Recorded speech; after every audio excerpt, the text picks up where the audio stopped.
सो रहा है, प्रतीक्षा करनी होगी।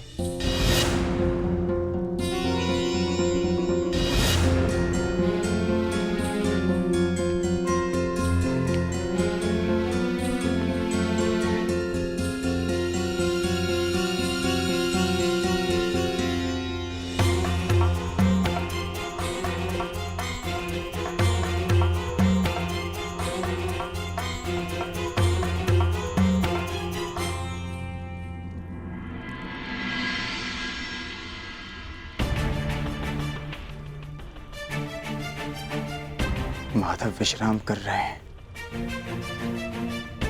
जगाना उचित नहीं होगा।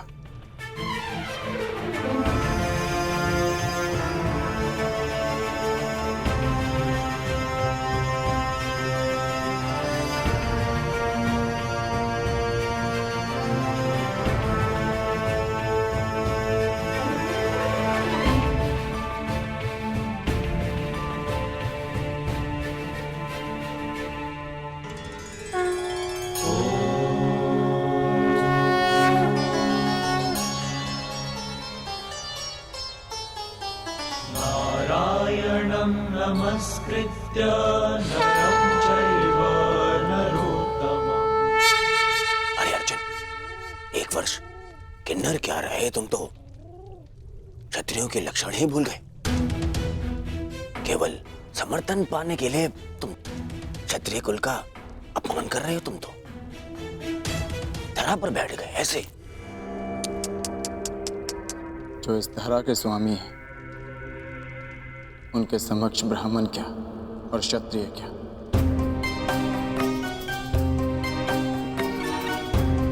ना मैं इस समय क्षत्रिय हूं और ना ही मेरे मन में समर्थन का लोभ।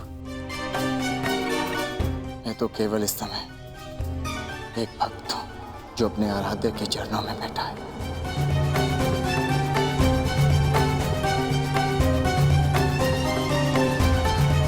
बैठो बैठो।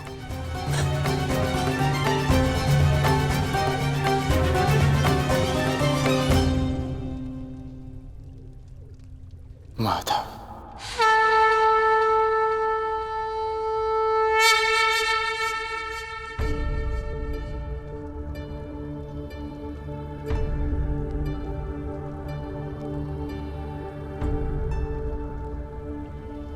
कब आए पार्थ?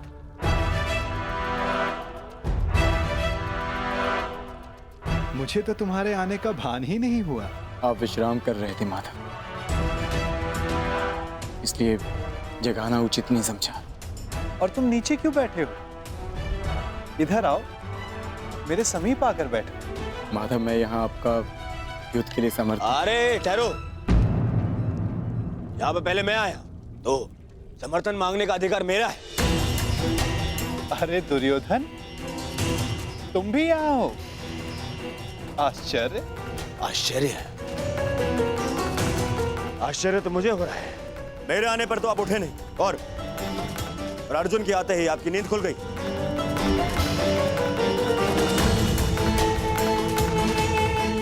वासुदेव,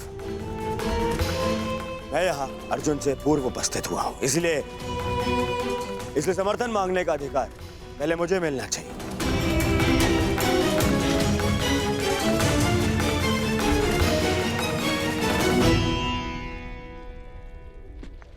ये तुम्हारा मत है दुर्योधन, परंतु पहले मैंने अर्जुन को देखा, इसलिए मांग रखने का अवसर पहले अर्जुन को ही मिलना चाहिए।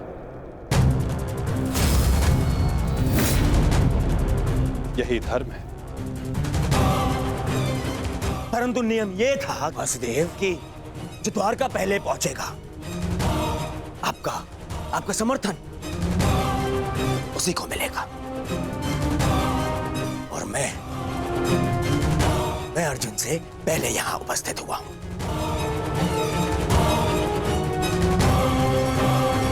कदाचित तुमने नियम ठीक से नहीं सुना था दुर्योधन। नियम यह था कि द्वारका पहुंचकर मेरे समक्ष आकर प्रथम जो समर्थन की मांग करेगा, मैं उसका साथ दूंगा। अब कुतर्क का सहारा ले रहे हैं वासुदेव।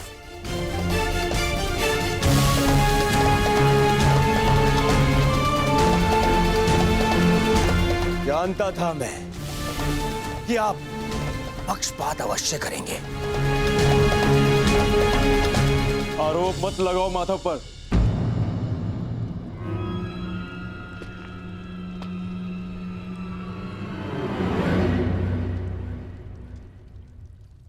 दुर्योधन सत्य कह रहा है माधव।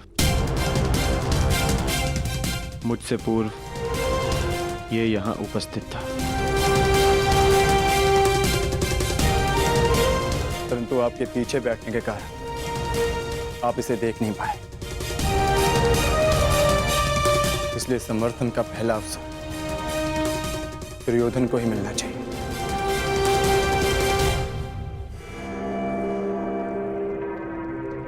कुछ समझ में आया दुर्योधन? कुछ मांगने के लिए अहंकार नहीं, विनम्रता होनी चाहिए।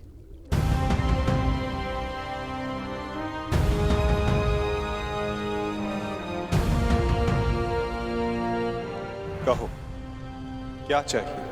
मैं चाहता हूं कि आने वाले महायुद्ध में द्वारका हम कौरवों का समर्थन करें विनम्रता से।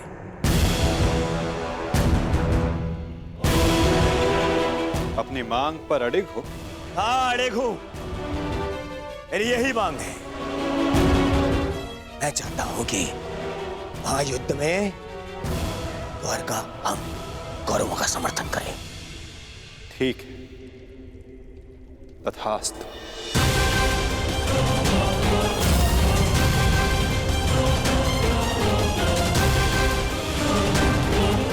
परंतु तुम्हारे इस वचन ने मुझे बहुत बड़ी उलझन में डाल दिया है दुर्योधन। अब मुझे हस्तिनापुर के साथ साथ इंद्रप्रस्थ की भी सहायता करनी होगी। असंभव!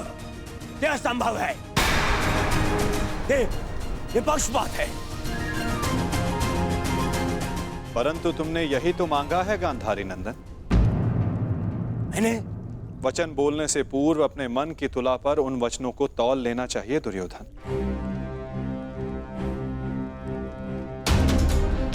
तुमने कहा कि कौरवों को द्वारका का समर्थन मिलना चाहिए। अपने द्वेष के कारण तुमने पांडवों को सदा भिन्न माना।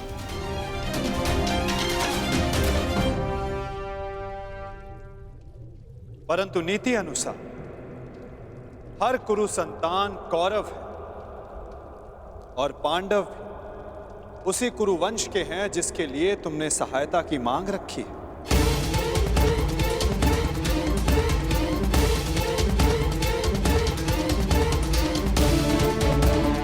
इसलिए मुझे अपना समर्थन दोनों पक्षों में बांटना होगा।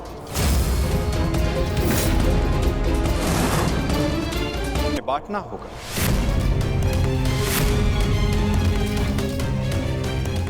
क्या करूं? पक्षपाती होना मेरे स्वभाव में जो नहीं। पक्षपात तो कर ही रहे हैं आप। हम दोनों एक दूसरे के विरुद्ध खड़े हैं, तो स्पष्ट कीजिए हम दोनों को एक साथ कैसे समर्थन देंगे आप?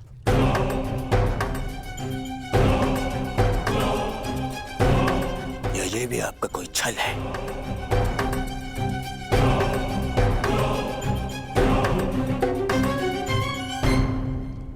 विभाजन से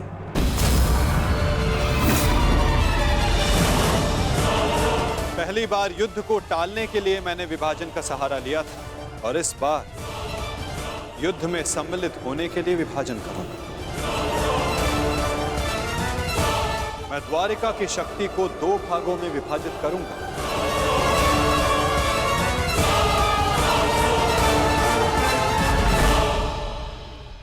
एक ओर होगी मेरी शक्तिशाली नारायणी सेना जो कभी पराजित नहीं हुई।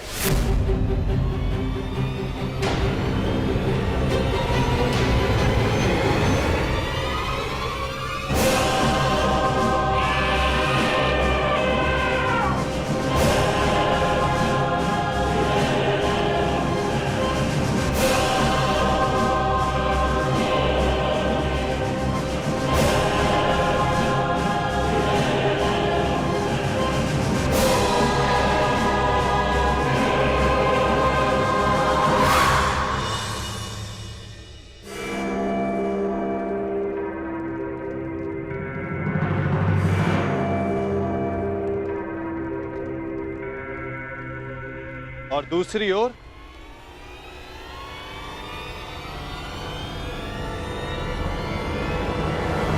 केवल मैं।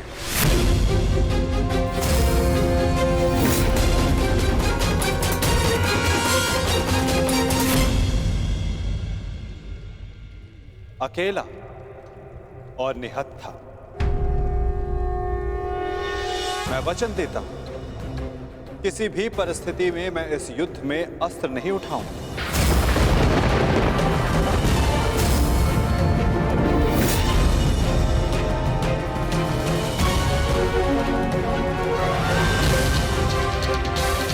ना ही धनुष, ना गदा, ना खड़ग, ना ही सुदर्शन चक्र। मैं किसी भी अस्त्र का प्रयोग नहीं करूंगा। क्या आप युद्ध में अस्त्र नहीं उठाएंगे? हाँ दुर्योधन, सही सुना तुमने।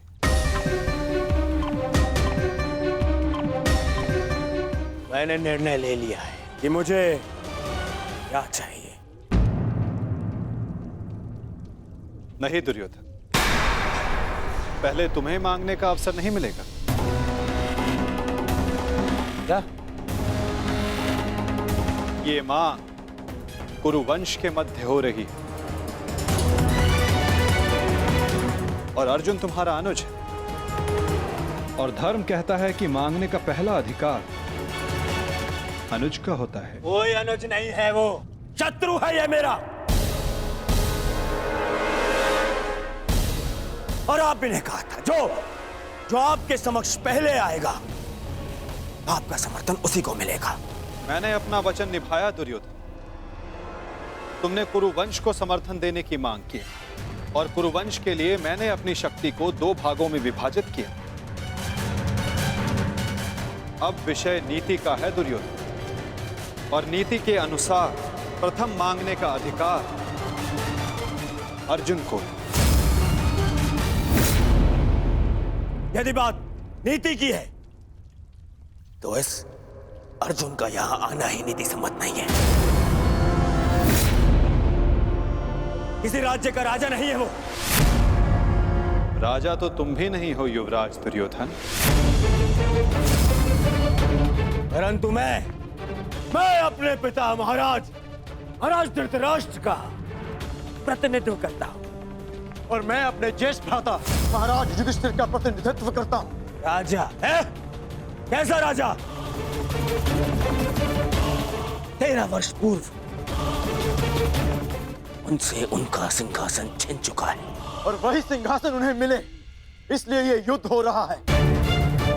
तो यदि तुमने राज्य लौटा दिया होता तो ये युद्ध कभी नहीं होता। यदि अज्ञातवास पूर्ण किया होता तो राज्य अवश्य लौटा देता।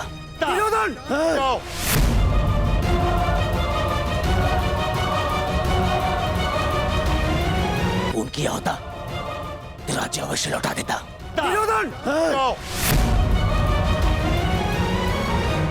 शांत हो जाओ तुम दोनों। ये मत भूलो कि तुम दोनों यहां अतिथि हो, और अतिथि की मर्यादा होती। अपने अतिथि के घर पर यूं झगड़ा करना तुम दोनों को शोभा नहीं देता।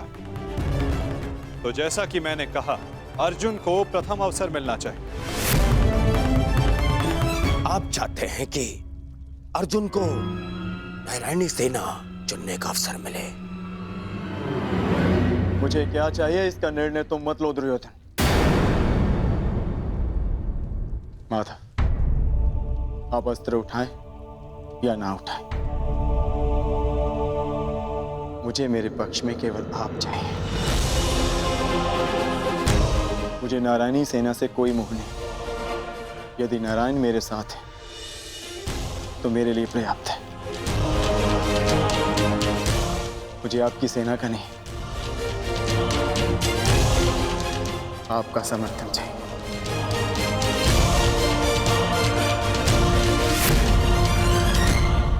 क्या आपको यह विनती स्वीकार है माता?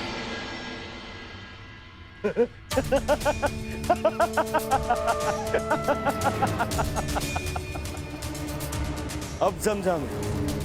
ये 12 वर्ष के वनवास ने तुम्हारा क्षत्रिय गुण ही नहीं, तुम्हारी बुद्धि भी हर लिए मूर्ख।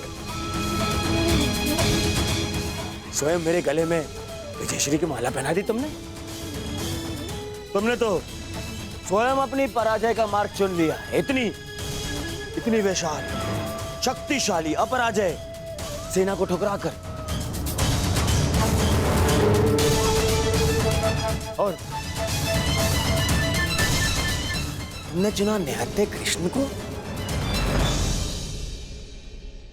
जो अब कदाचित स्वयं की रक्षा भी नहीं कर पाएगा युद्ध में। दिख रहा है मुझे कि कैसे तुम पांचों पांडवों के शवों पर अट्ठास मारकर उत्सव मना रहा हूं मैं।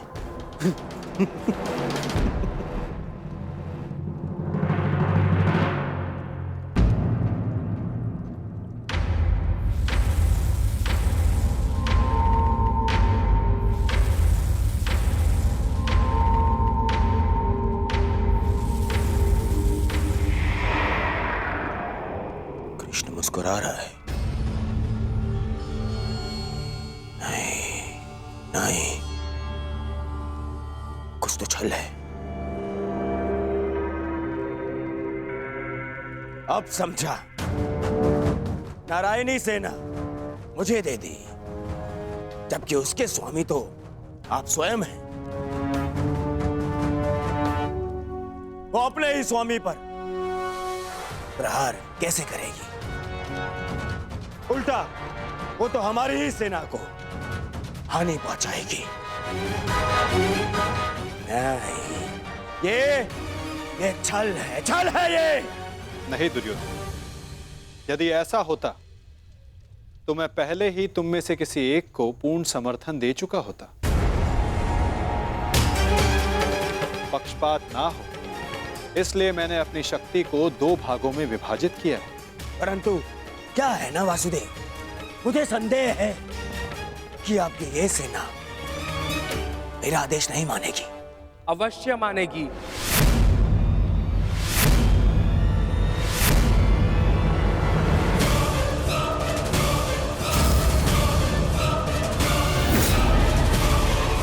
क्योंकि मैं नारायणी सेना का नेतृत्व करूंगा। वसुरश्री,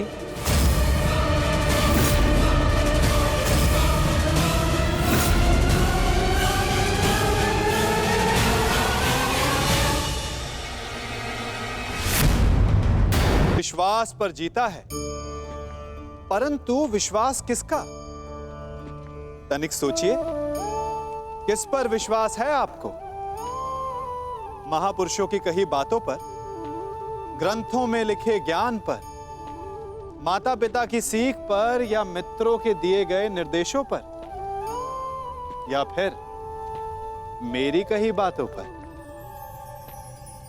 यह सब विश्वास अपूर्ण है जब तक आपको स्वयं पर विश्वास ना हो। यदि विश्वास करना है तो पहले अविश्वास करने के विज्ञान को भी सीखना चाहिए। आप किसी की बातों पर विश्वास ना करें। आप अपने मन से पूछें, अपनी अंतर आत्मा से प्रश्न करें, और जो उत्तर मिलेगा वही सबसे उचित होगा। जब आप अपने मन, अपनी अंतरात्मा पर विश्वास करना सीख जाएंगे तो नीति ज्ञान सब आपके भीतर से स्वतः उमड़ेगा। और यदि आप स्वयं पर ही विश्वास ना कर पाए तो धर्म ग्रंथों में लिखे श्लोक, महापुरुषों की वाणी, माता पिता की सीख या मित्रों का निर्देश कोई भी लाभ नहीं दे पाएगा।